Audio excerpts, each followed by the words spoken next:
Okay, so. Okay,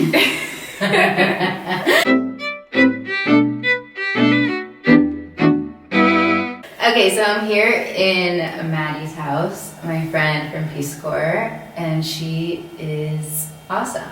Okay, so Maddie's a Peace Corps volunteer, same as me, in youth development in Morocco.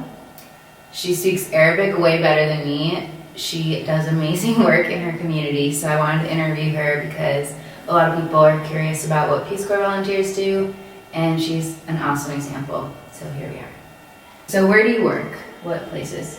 So, being placed here, I was placed in a youth center called the Dar Shabab, just like a 5-minute walk away from my house.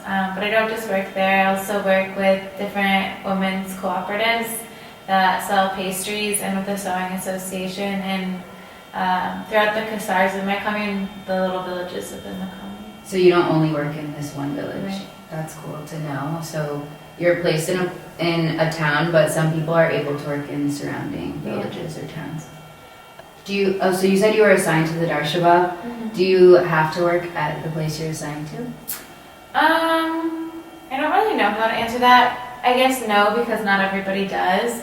And that's not necessarily because they don't want to. Sometimes they're assigned to a youth center that's not open or an association that's not open, or they find more beneficial work in other associations in their community. Yeah. How did you find the co-ops?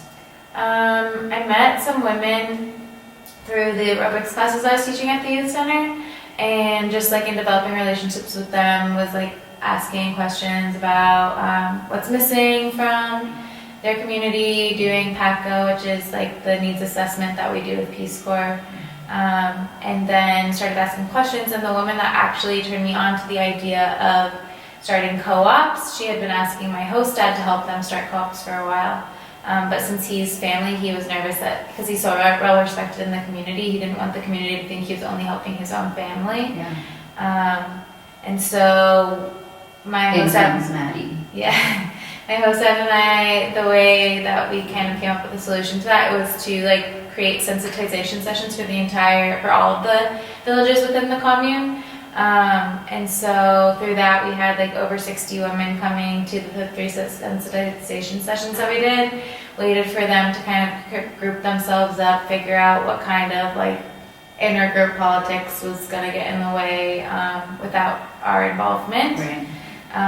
And then once certain groups just started working on their own, we stepped in to help them kind of with the legal process of becoming a cooperative. Okay, that's really cool. So after you did the classes and kind of like the workshops, yeah, then what were your next steps? I know you got a grant. Yeah. So how did that work So out? In the grant application process, we outlined a timeline of the like leadership, communication, and business development workshops that we were going to do with them. And so we're still completing those. I have like 2 or 3 more that I need to do. And then once the grant money came in, just buying a bunch of materials, which it came in later than expected, because there's a lot of delays with government shutdown, and then also The government shutdown? with USAID specifically, I think they were having some like changes in Leadership? some changes in leadership, and so it came in about a month later than I thought it was going to. But it was really cool that we got it funded with USAID, because it was originally going to be like a Peace Corps partnership program, which is where you have to like crowdsource it. Right. And instead it just came in right away. That's really cool. Yeah. So as Peace Corps volunteers, we're able to get those 2 types of grants, or are those the only types? Do you know? Yeah, so there's the SPA grant. Yeah. I think there are 3, but it depends on the sector. Okay. And then the Because USAID, there are like a lot of rules about the type of money that we're allowed to use in our Peace Corps projects. Yeah, and with the USAID one, there's certain qualifications, and mine qualified under community economic development. Okay, cool. Yeah, because Small it's like business. co-op. Yeah. Awesome. So then you got the money. I was here when she was running around the city buying a million things for the co-ops, which they were so appreciative of. Yeah. Since it came in late and I was about to go home, Yeah. bring my dog home. Buy loops. Buy loops. yeah, I just wanted to make sure that they got everything before Ramadan because it was such a busy time. Yeah, they sold a bunch of cookies and Yeah, stuff. especially Shebekia. Shebekia, shout out. Cool. And you said you work at the youth center also. What classes did you do like over time? I know that you don't do them all still. Yeah, so when I got here, they were like, we just want you to teach English and aerobics, and you could do that for 2 years and we'll be happy. And I was like, we'll see about that. Yeah, that's basically what. Yeah. I still teach aerobics. I don't teach English anymore since starting my project has like taken up that time. Every once in a while, I'll do art workshops. There's I have a friend here, Kautar, who is really into art. Amazing. Yeah, love her. Yeah. So sometimes I'll do workshops with her on that. I'm gonna link Maddie's blog post in the description if anyone wants to read about Kautar. She's awesome. Yeah. So that's what I was doing at first, and now I just do aerobics, and then I was also doing Project SOAR. So last September, I went to a training with Project SOAR with my host mom, and then we did the programming here. We finished right before Ramadan. And so after testing is over this month, we're going to start a club where the girls from the program, which are like middle school, high school girls, are going to start their own like community-oriented service project. Through Project SOAR? Yeah, like through that curriculum. So other girls can join the club, but the leadership for the club are girls that completed the Project SOAR program. Awesome. So you already did Project SOAR? Yeah. Do you want to talk about that a little bit? Yeah, it went really well. God, Maddie does so much. How'd it go? It went really well. My host mom was pregnant and like having some complications, and so didn't want to tell anyone she was pregnant, but she was really sick, but she still didn't miss a single day. I think I missed 3 days. And she was still there. She's the best too. Maddie has such good people in her Yeah, I got really lucky. Yeah. But so do I, but I love them. Yeah, and so we completed that program. So there was a training first for both of you. Yeah, and there's like a lot of M&E, monitoring and evaluation, which we still have to send some stuff into them. Sorry. Also, you had to apply for this, right? How did that work? So you had to apply, and I think that they just chose like a certain percentage of Peace Corps volunteers. I don't think that they're going to be working with Peace Corps volunteers much anymore for sustainability reasons, but they're really cool. If you want to check them out, they spread to Uganda now, and I think one other place. But yeah, they're really growing, and it's a really cool program. Cool. And also, how did you roll out Project SOAR Insight? How did that work? It was really difficult because... Was it like a club? Yeah, so but you have to come to every session. So if you miss a certain amount of sessions, you can no longer come. You have to be enrolled in school. So if you drop out of school, you can't remain in the program.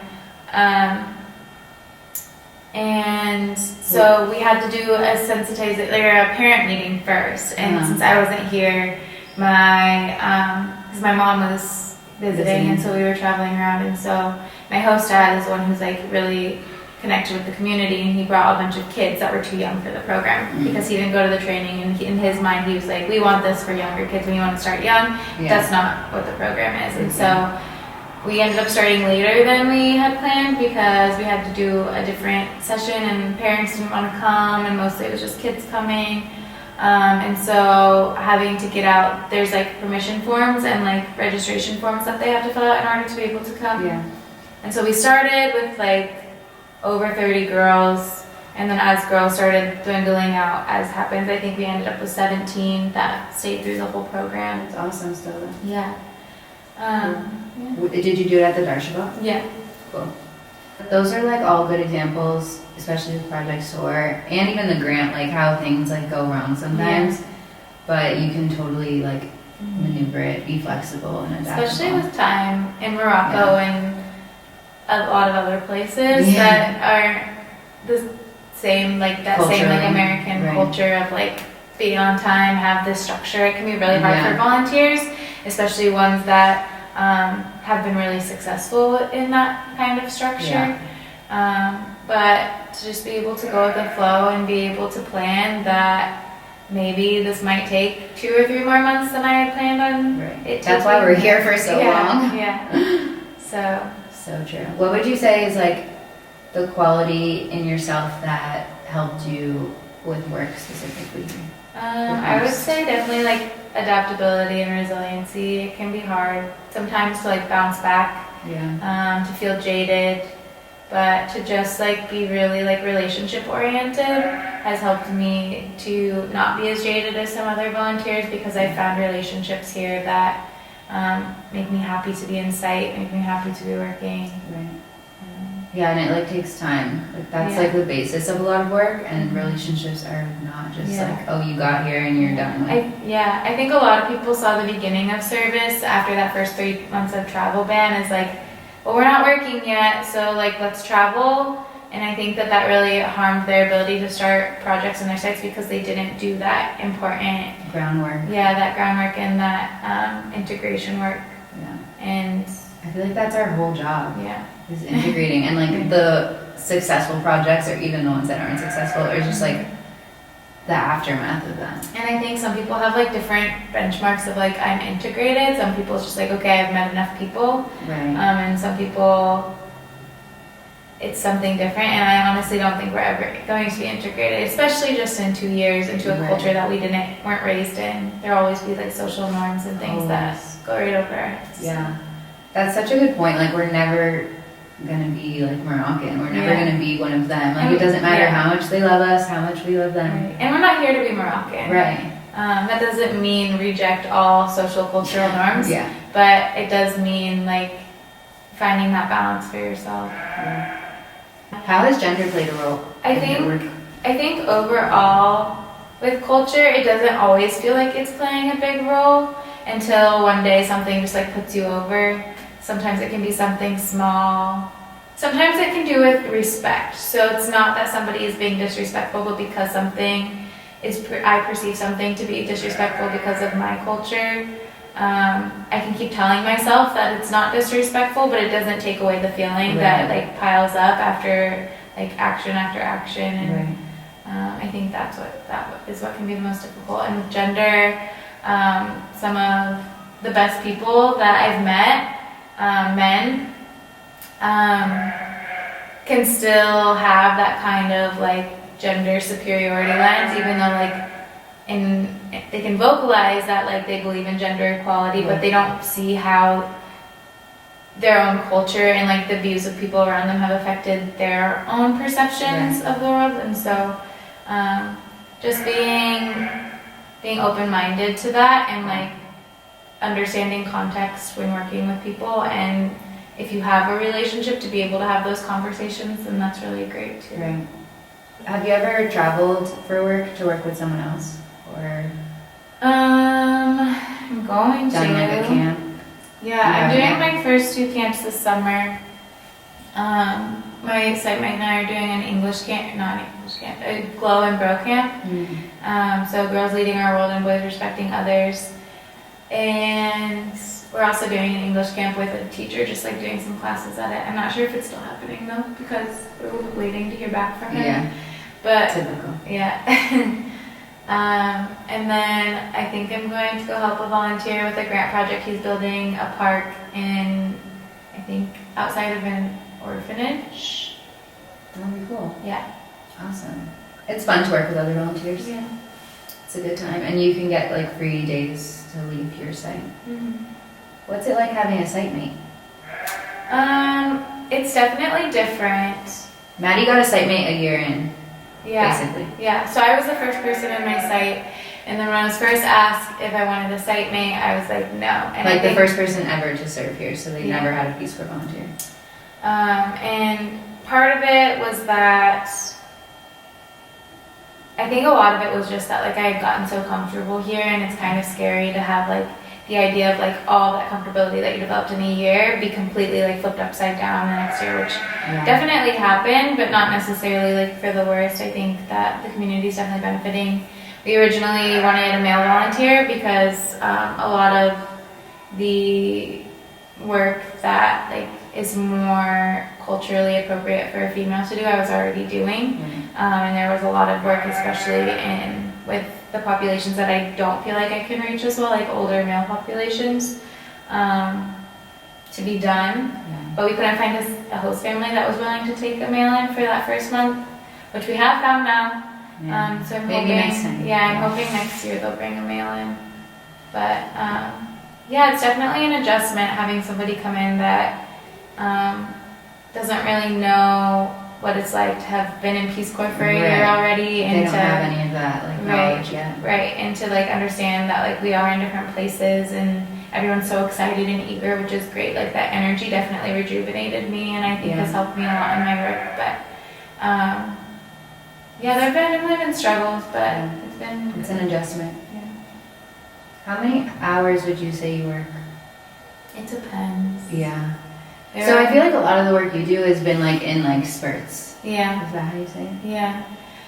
I mean, so aerobics, I feel like at the beginning I was doing a lot of work because I was researching. I didn't know how to teach aerobics. Like they wanted me to teach aerobics and I was like, what? But that's like a main like thread through all of our work is like, I don't know how to do this. Yeah. So let me like figure it out. Yeah, so there's like a lot of researching. I mean, I know a lot about like exercise and like how to do exercises properly and stuff from being an athlete, but I didn't know like what music to use or like what kind of energy they wanted in the room. And so I just tested things out at the beginning, saw what they liked, and then started pulling exercises and writing lesson plans, figuring out how to structure them for the time that we had. And once I have like 15 lesson plans right now that are great now, and I just cycle through them. So that lesson planning aspect I don't have to do anymore. I can just show up.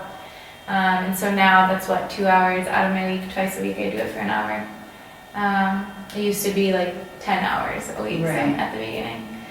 And when I was teaching English, there was a lot of lesson planning going into the English. I did a camp last summer, an English camp that was 3 weeks long for adults and 3 weeks long for kids. And I would spend hours a day writing the curriculum for that. Also, just side note, most volunteers teach English at some point. Some volunteers do it for the entire time, and that's the only job they have. I've heard of volunteers teaching like 10, 20 hours like a week, or just tutoring one-on-one classes. Like it's like a huge spectrum, but yeah, it's a big part of youth development. Yeah, and with the co-ops, it's hard because it's not like a 9-to-5 job where you have like from this hour to this hour that you're working. I could be like out in the center for hours looking for items based off of quality welding together like stoves to like make what they need. Yeah, finding a person that'll do it for a good price, negotiating, weekly meetings with each of the co-ops to see what their needs are and how things are going, and just to like remind them that I'm more than just a person that's here to support them in their business. Like I'm also here to like hear from them. And like support them as people. Support them as people.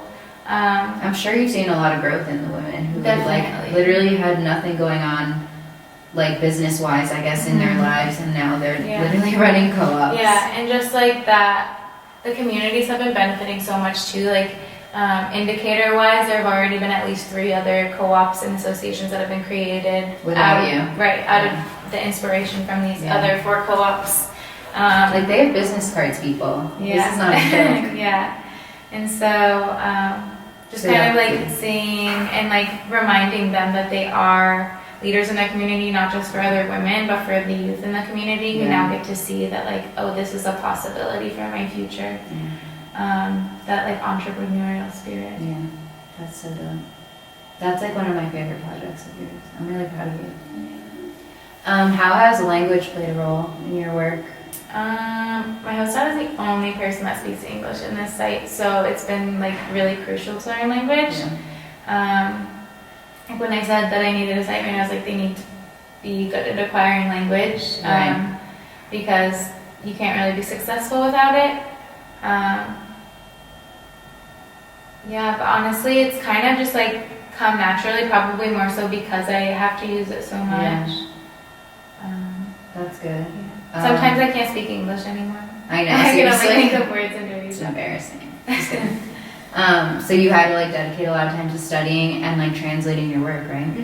Yeah, so all of the co-op workshops I had to translate, which I had my Darija teacher help me with.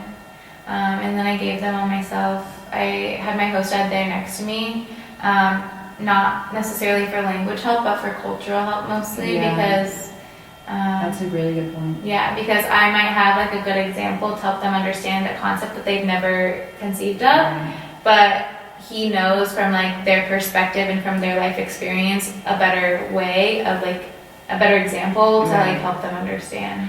So true. Cool. Oh yeah, I wanted to mention that, like Maddie said, a lot of her community, most of her community, basically all of her community speaks only Arabic.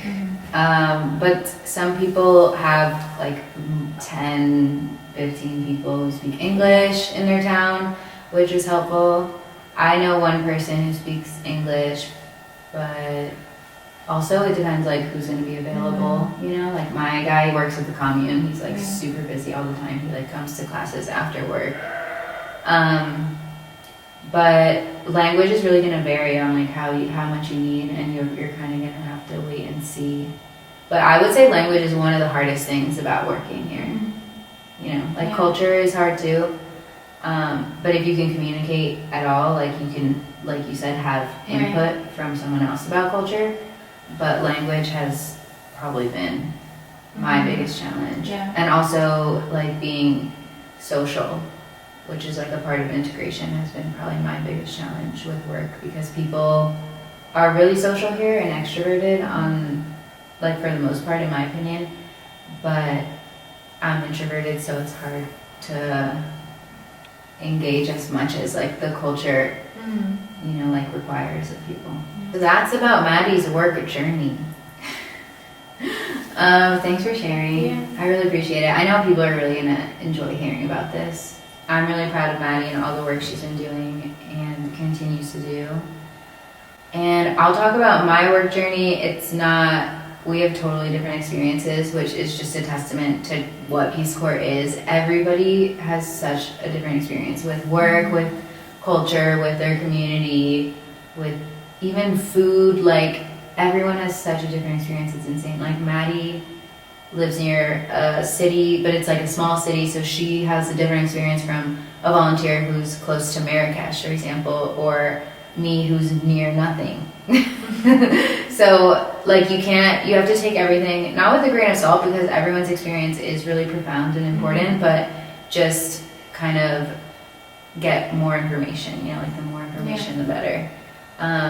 And I remember when I was preparing for Peace Corps, I was like, it's fine, I'm gonna be near a city, like I have faith, like they're gonna put me where I'm gonna thrive.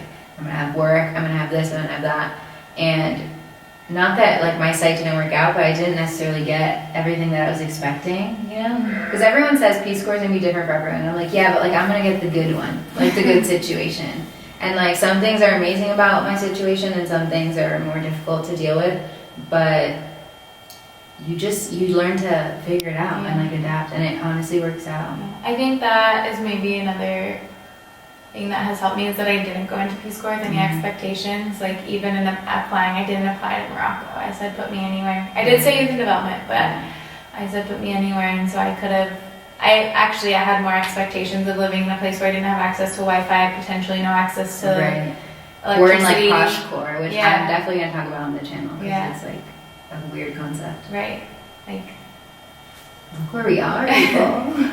Let me know if you have any questions. You can leave a comment, and either I'll answer it if I know the answer, or I'll ask Maddie because she's my friend. Also, Maddie is like the closest volunteer to me that's in my like group. I want to say stage, but no one knows what that means. A stage is like, it means group, right? Like a class? Or it means like a class in Arabic or something, and that's what we call each year of volunteers. Yeah. So we're stage 99. And so she lives 5 hours away from me on a bus, which is close. Which the buses are like 1.5 times as long as any drive straight. So it's really like 2.5 hours. Yeah. But it's impossible to actually get here in 2.5 hours. There's no method of transportation available. But yeah, I visit her a lot. She is an amazing host and an amazing friend, and I'm really grateful for you. Thanks. So yeah.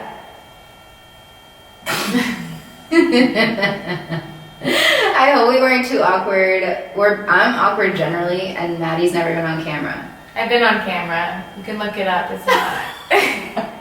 look at my IMDb. Is that what it's called? IMDb. Is it BD? I don't know. Look her up. She's a star. No. But yeah, we're just trying to share the knowledge, people. So don't judge us.